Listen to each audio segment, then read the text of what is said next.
धृतराष्ट्र उवाच धर्मक्षेत्रे कुरुक्षेत्रे समवेतायुयुत्सवः मामका पांडवाश्चैव किमकुर्वत संजय। धृतराष्ट्र ने पूछा, हे संजय, धर्मभूमि कुरुक्षेत्र में युद्ध की इच्छा से एकत्र हुए मेरे और पांडु के पुत्रों ने क्या किया? जय श्री कृष्ण। संजय उवाच दृष्ट्वा तु पाण्डवानीकम् व्यूढं दुर्योधनस्तदा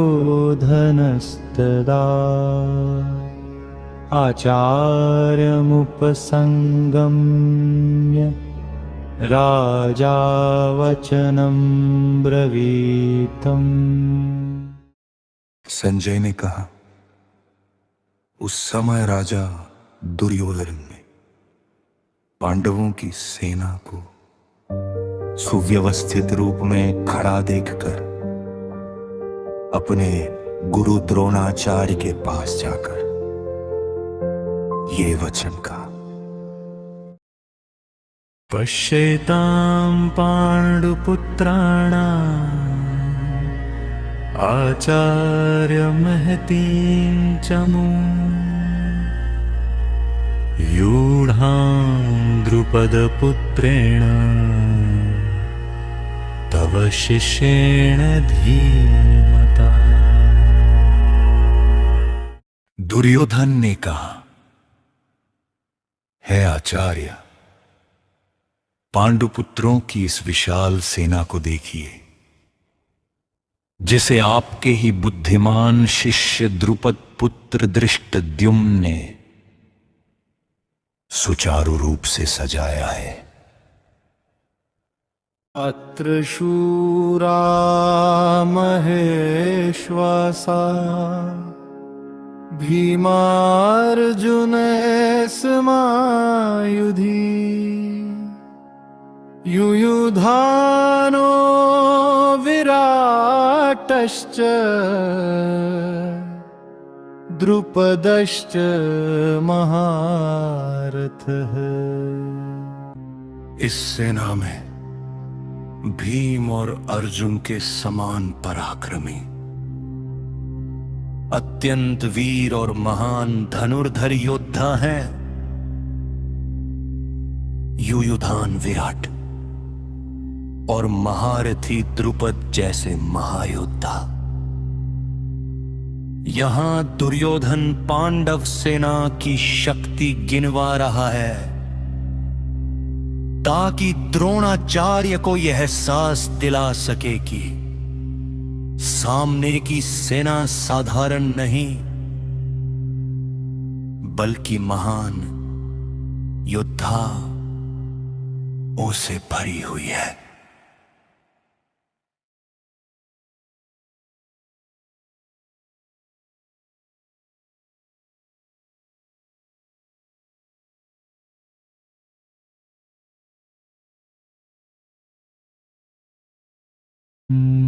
धृष्टकेतुश्चेकितानः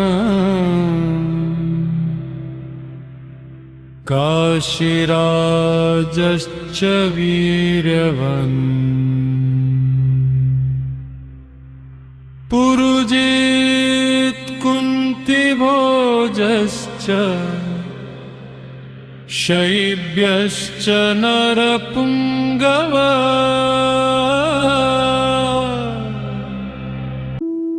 इस पांडव सेना में धृष्टकेतु चेकितान, अत्यंत वीर काशीराज, पुरुजित और कुंती भोज तथा मनुष्यों में श्रेष्ठ शैब्य जैसे महान योद्धा भी हैं।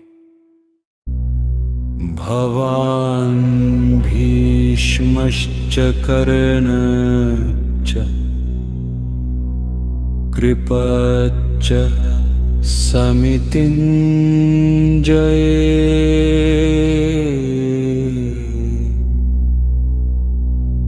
अश्वत्थामा विकर्णश्च सौमदत्तिस्तथैव च। इस श्लोक में दुर्योधन अपनी सेना के प्रमुख वीरों का उल्लेख करता है। भीष्म, कर्ण, कृपाचार्य, अश्वत्थामा, विकर्ण और सोमदत्त के पुत्र जैसे महान। युधामन्युश्च विक्रांत उत्तमौजाश्च वीर्यवान् सौभद्रो द्रौपदेयाश्च सर्व एव महारथा। पांडवों की सेना में युधामन्यु, उत्तमौजा, अभिमन्यु और द्रौपदी के पुत्र जैसे सभी वीर और महारथी योद्धा उपस्थित हैं, जो अद्भुत पराक्रम से युक्त है।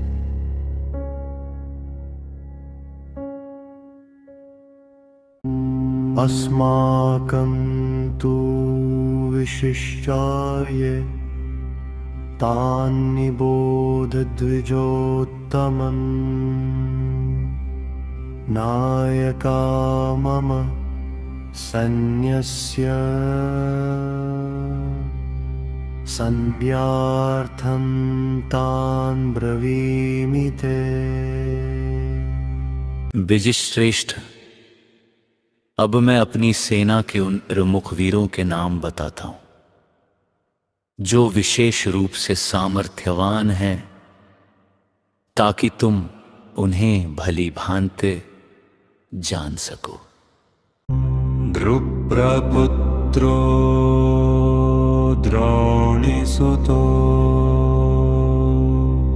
द्रोणया च तथैव च सर्वे तेऽवधितच्छेन विद्धि सर्वेच्छावशं व्रज। इस श्लोक में दुर्योधन अपने सैनिकों में से द्रुपद के पुत्र, द्रोणी, द्रोण के पुत्र और अन्य प्रमुख वीरों का उल्लेख करता है।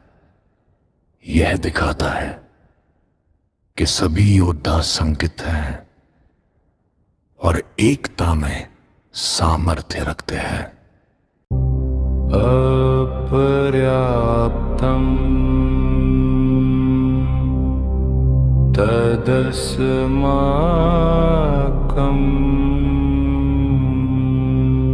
बलम् भीष्माभिरक्षितम्।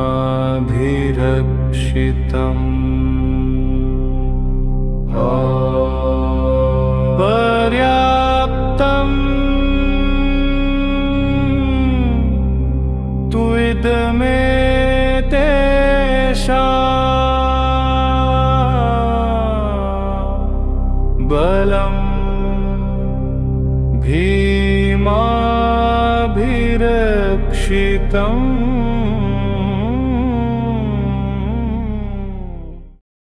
दुर्योधन कहता है कि हमारी सेना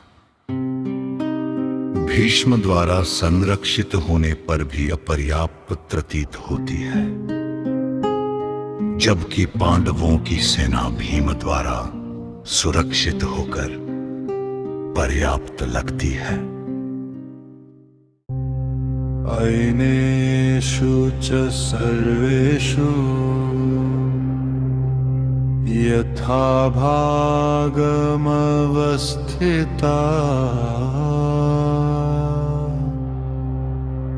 भीष्ममेवाभिरक्षन्तु भवन्तः सर्वैव हि। दुर्योधन कहता है कि सेना के सभी योद्धा अपने अपने स्थान पर रहते हुए भीष्म पितामह की विशेष रक्षा करें। तस्य सञ्जनयन् हर्षम् कुरु वृद्ध पितामहः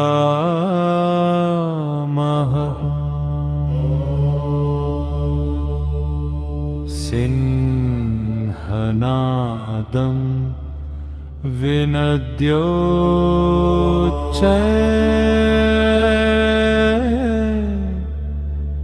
शङ्खं दध्मो प्रतापवान्।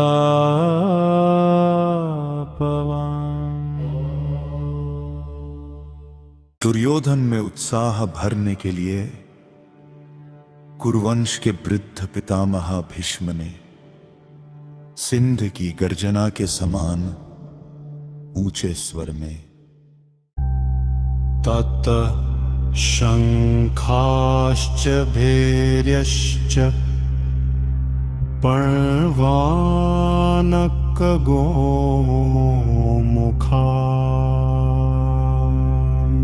सहसैवाभ्यहन्यन्त सशब्दस्तु मूलो भवत्। इसके बाद एक साथ शंख, नगाड़े, ढोल और अन्य वाद्य बज उठे, जिससे युद्ध भूमि में अत्यंत भयंकर और गूंजता हुआ शब्द फैल गया। ततः श्वेतैरहयैरुक्ते महति स्यन्दने स्थितो माधवः पाण्डवश्चैव दिव्यो शङ्खो प्रदधमतु। इसके बाद श्वेत अश्वों से युक्त महान रथ पर स्थित श्री कृष्ण और अर्जुन ने अपने दिव्य शंखों का नाद किया। पाञ्चन्यं ऋषिकेशो देवदत्तं धनञ्जय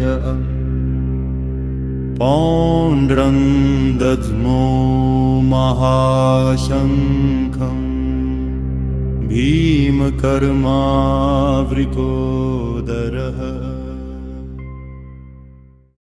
श्री कृष्ण ने पांचन्य, अर्जुन ने देवदत्त और महान पराक्रमी भीम ने पौंड्र नामक शंख बजाया।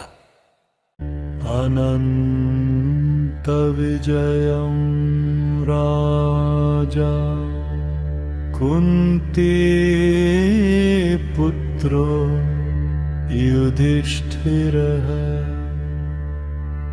नकुलः सहदेवश्च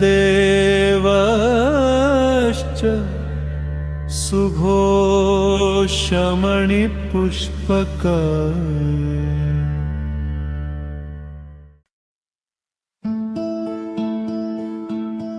राजा युधिष्ठिर ने अनंत विजय नामक शंख बजाया।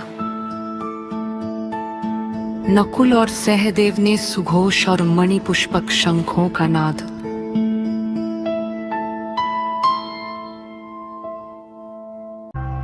काश्यश्च परमेश्वास शिखण्डी च महारथ दृष्टद्युम्नो विराटश्च सात्यकिश्चापराजितः। काशी नरेश जैसे महान धनुर्धर, महारथी शिखंडी, रिष्टद्युम्न विराट अपराजित सात्यकी, ये सभी वीर शंखनाद करते हैं। द्रुपदो द्रौपदेयाश सर्वश पृथिवीपते सौभद्रो भद्रश्च महाबाहु शङ्खं दधमु पृथक् पृथक्। हे पृथ्वीपति, राजा द्रुपद, द्रौपदी के सभी पुत्र और महाबाहु अभिमन्यु ने अपने अपने शंख अलग अलग बजाए। सघोषोधार्तराष्ट्राणाम् हृदयानि व्यधारयत् नभश्च पृथिवीं चैव तुमुलो व्यनुनादयन्।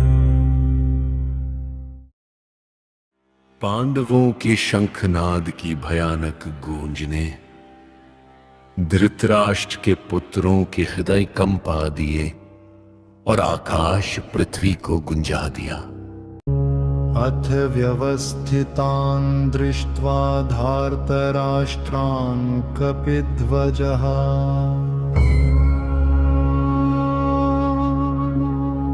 प्रवृत्ते शस्त्रसम्पाते धनुरुद्यम्य पाण्डवः। इसके बाद अर्जुन ने युद्ध के लिए तैयार धृतराष्ट्र को देखा और शस्त्र चलने से पहले अपना धनुष उठाकर युद्ध हेतु तत्पर हो गया। ऋषिकेशं तदा वाक्यमिदमाहमहीपते सेनयोरुभयोर्मध्ये रथं स्था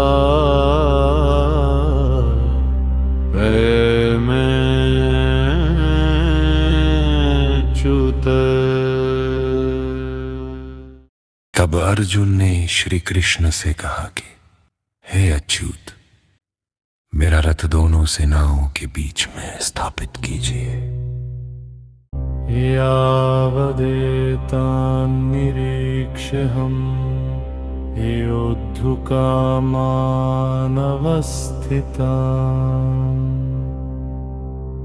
कैर्मया सह योद्धव्यमस्मिन् रणसमुद्यमे।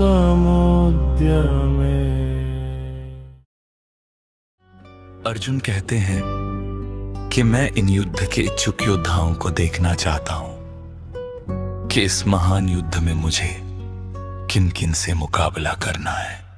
योत्स्यमानानवेक्ष्य येतेऽत्र समागता धर्तराष्ट्रस्य दुर्बुद्धेर्युद्धे प्रियचिकीर्षवः।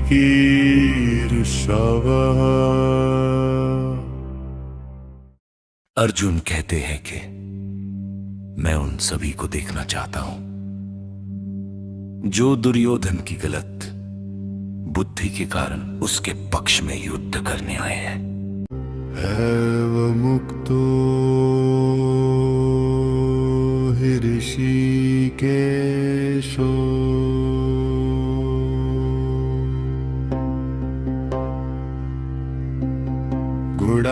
गुडकेशेन भारत सेनयोरुभयोर्मध्ये स्थापयित्वा रथोत्तमम्। अर्जुन के ऐसा कहने पर हे भारत, श्री कृष्ण ने श्रेष्ठ रथ को दोनों सेनाओं के बीच स्थापित कर दिया।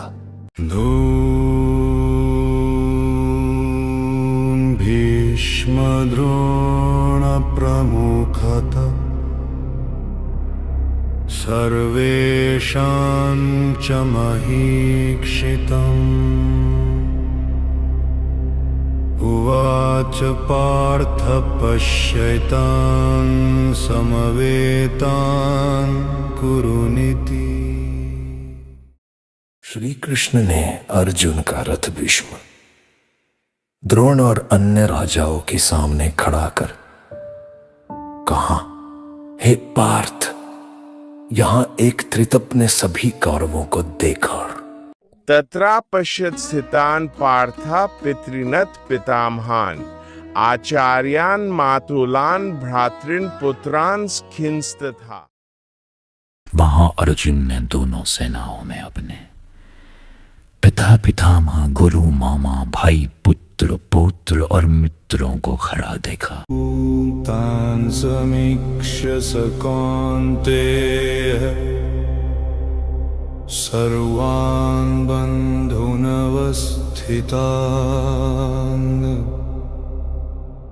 कृपया पर्याविष्टो विषीदन्निदमब्रवीत्। उसने सभी संबंधियों को युद्ध के लिए खड़ा देखकर अर्जुन करुणा से भर गया और शोक में डूबकर बोलने लगा। दुष्केमं स्वजनं कृष्णयुयुत्सुं समुपस्थितम्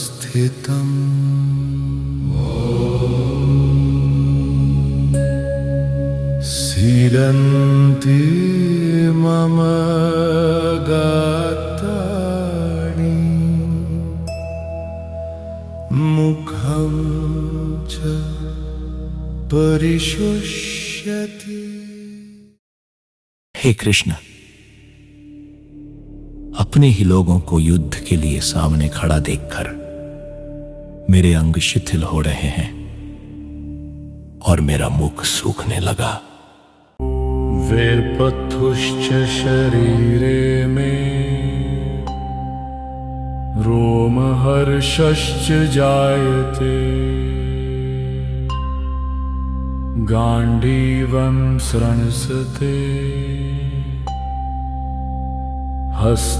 हस्तात्वक्चैव परिदहते।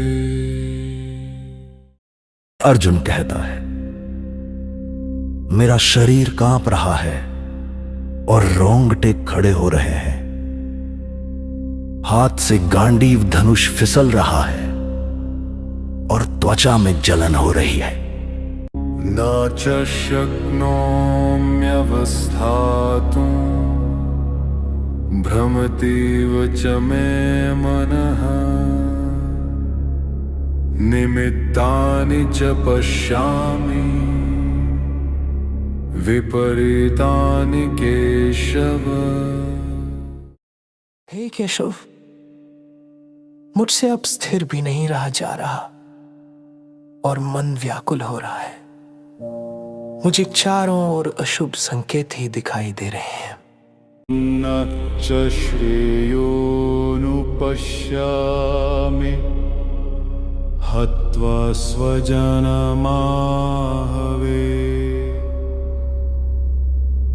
न काङ्क्षे विजयं कृष्ण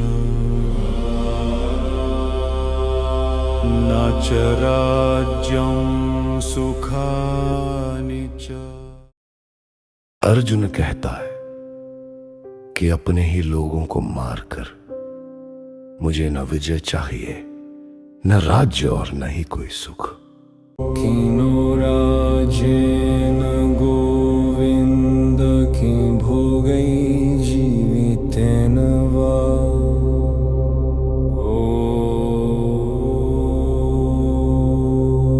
येषामर्थे काङ्क्षितं नो राज्यं भोगा सुखानि च।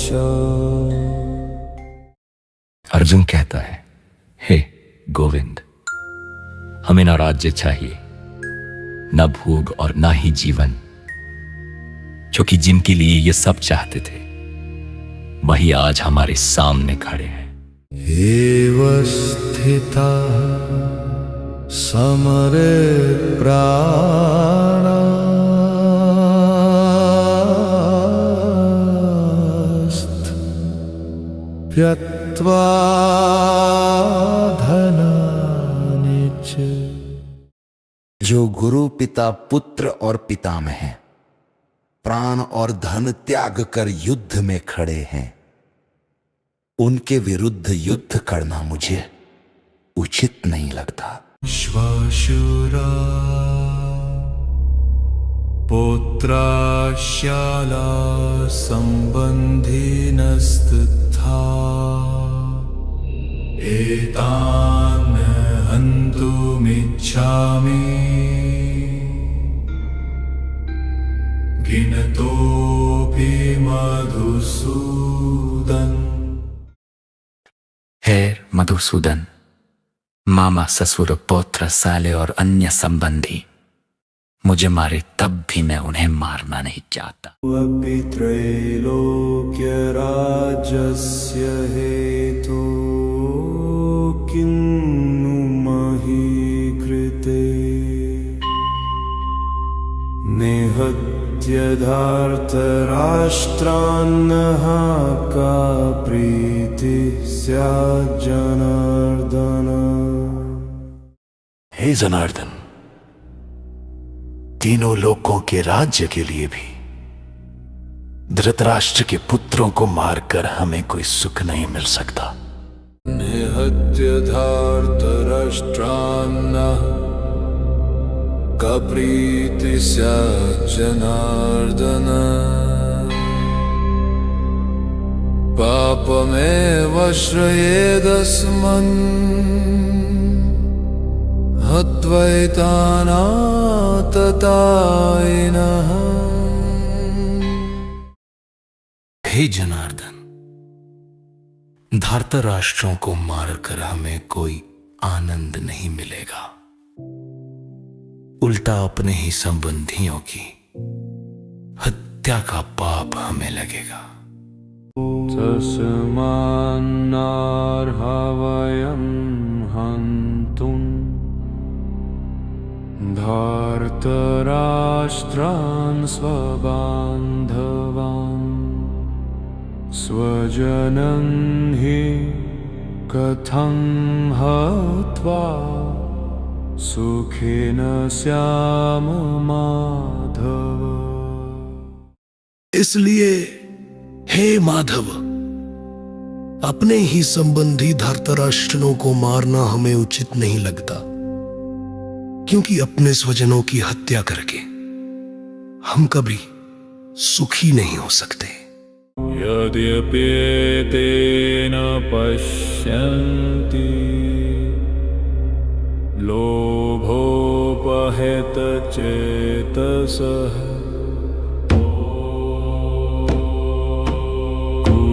कुलक्षयकृतं दोषं मित्रद्रोहे च पातकम्।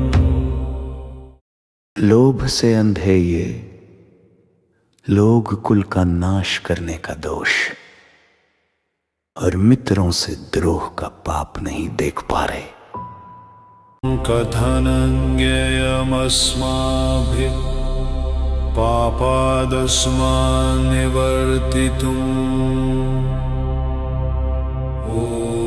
ॐ कुलक्षयकृतं दोषं प्रपश्यद्भिर्जनार्दनम्। हे जनार्दन, कुल के विनाश से उत्पन्न होने वाले इस पाप को जानकर हमें इस अधर्म पूर्ण युद्ध से अवश्य ही दूर रहना चाहिए। कुलक्षये प्रणश्यन्ति कुलधर्मा सनातनः धर्मे नष्टे कुलं कृत्स्नं धर्मोऽभिभवत्युत।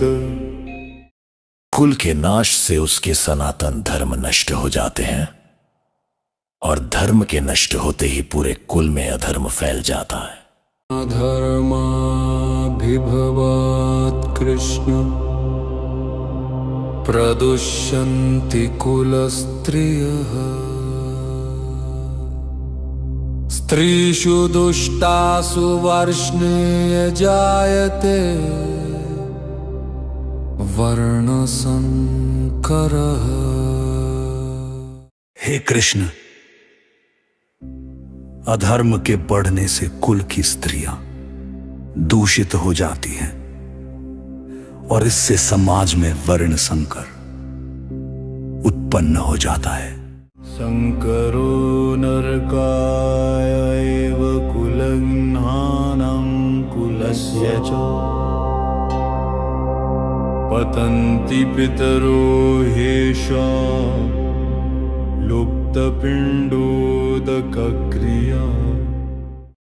वर्ण संकर से कुल और कुल घातियों का पतन होकर नरक की स्थिति बनती है और पिंड जल क्रियाएं नष्ट होने से उनके पूर्वज भी गिर जाते हैं।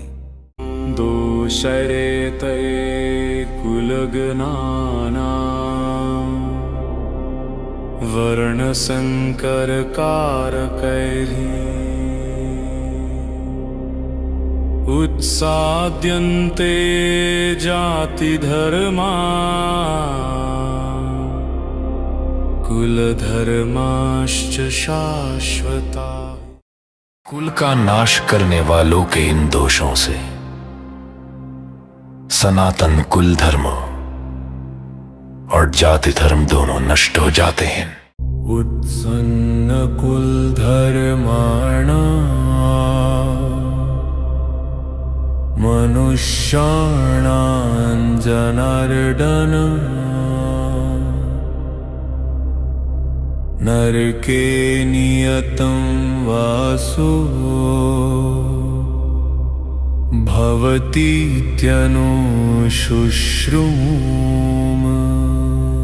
हे जनार्दन, जिन मनुष्यों के कुल धर्म नष्ट हो जाते हैं उनका निवास अनिश्चित काल तक नरक में होता है, ऐसा हमने सुना है। अहो बत महत्पापं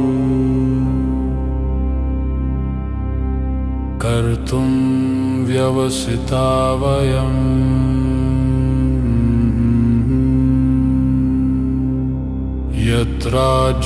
यत्राज्यसुखलोभेन हन्तुं स्वजनमुद्यता। अर्जुन कहता है, अफसोस, हम कितना बड़ा पाप करने को तैयार हो गए हैं जो राज्य और सुख के लोभ में अपने ही स्वजनों को मारना चाहते हैं। यदि माम प्रतिकारम शस्त्रं शस्त्रपाणयः